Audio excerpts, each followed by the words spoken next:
हरे कृष्ण। ग्रंथराज श्रीमद्भागवतम की जय। श्रील प्रभुपाद की जय। Shrimad Bhagavatam in story form.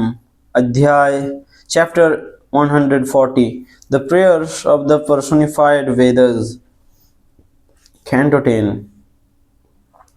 Maharaj Parikshit inquired, O Brahmana, how can the Vedas directly describe the supreme absolute truth, who is not within the jurisdiction of material words?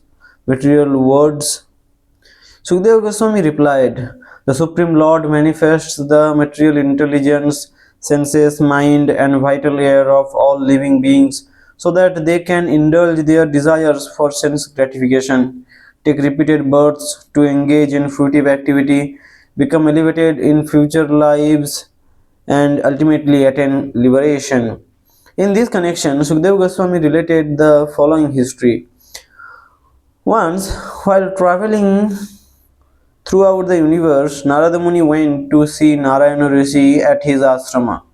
Since the very beginning of Brahma's day, Narayana Rishi has been undergoing severe austerities in Bharatavarsha for the benefit of human society. After arriving at Badrikashrama in the Himalayas, Narada saw Narayana Rishi surrounded by sages who were residents of the nearby village Kalapagrama. After bowing down to offer obeisances, Narada asked the very same question that was posted by Maharaja Parikshit. In response, Narayana Rishi also referred to higher authorities by describing to Narada how the same topic had been discussed on Janaloka long ago when there was a meeting of all the important demigods and sages. At that time, Narada was visiting the Lord on the island of Setadipa and thus was not present in Janaloka. The discussions about the absolute truth were so delicate that even the Vedas were unable to answer the intricate questions that were raised. Sanandana Kumara was then selected to speak, and he said, at the time of dissolution, the cosmic manifestation, along with the totality of material energy in its subtle form, enters the body of Garbhodakshay Vishnu, or perhaps Mahavishnu, who then remains asleep for a very long time. When there is again a necessity for creation, the personified Vedas assemble around the Lord and begin to glorify Him, praying that the conditioned souls may be released from the bondage that is caused by their disobedience to His supremacy. The personified Vedas prayed, this perceivable world is identified with the Supreme because the Supreme Brahman is the ultimate foundation of all existence. The Supreme Absolute Truth remains unchanging as all created things are generated from it and are at last dissolved into it. This is just like clay, which remains unchanged by the products made from it and again merged into it. Thus, O Lord, it is toward you alone that all great sages direct their thoughts, words, and actions. After all, how can the footsteps of men fail to touch the earth on which they live? This means because saintly persons live in God, how can their every step, word, thought, and deed be other than in relation to God? O Lord, the wise get rid of all miseries by diving deep into the nectarian ocean of topics about you, which washes away all the contamination of conditional life.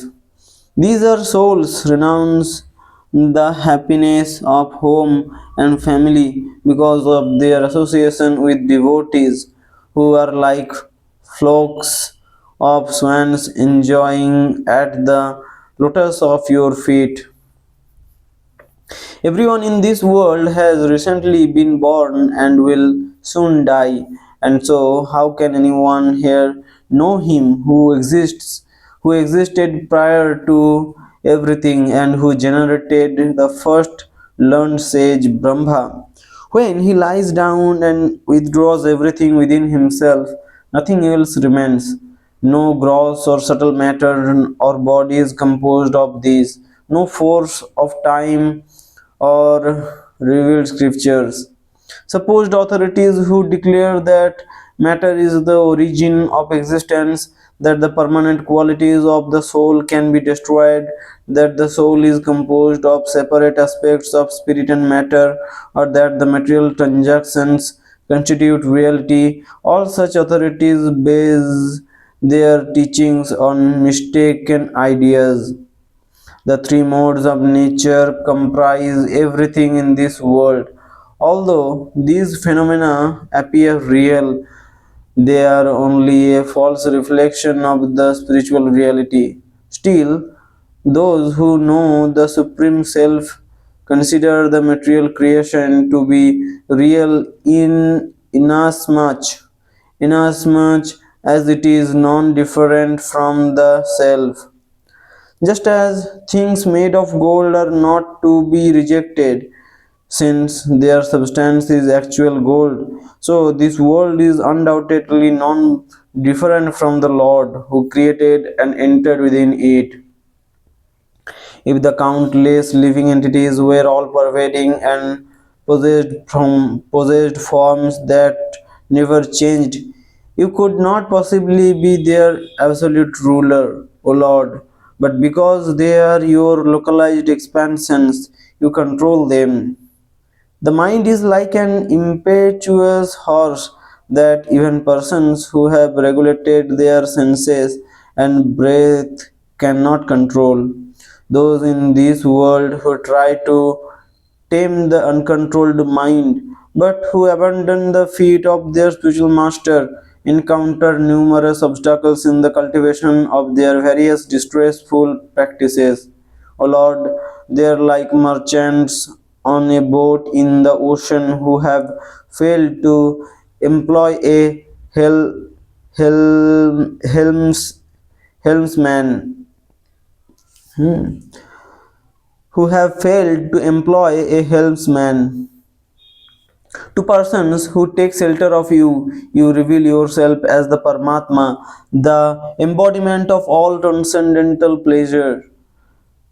What further use has such devotees for their servants, children, bodies, wives, money, houses, land, good health, or conveyances? And for those who fail to appreciate the truth about you and go on pursuing the pleasure of sex, what could there be in this entire world? A place inherently doomed to destruction and devoid of significance that could give them real happiness. The illusory material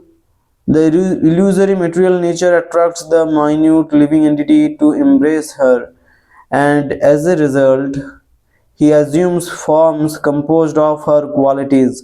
Subsequently, he loses all his spiritual qualities and must undergo repeated deaths. After hearing these topics about the Supreme Self, all the assembled sages could understand their goal in life. Being very satisfied, they honored Sanandana Kumara with their worship.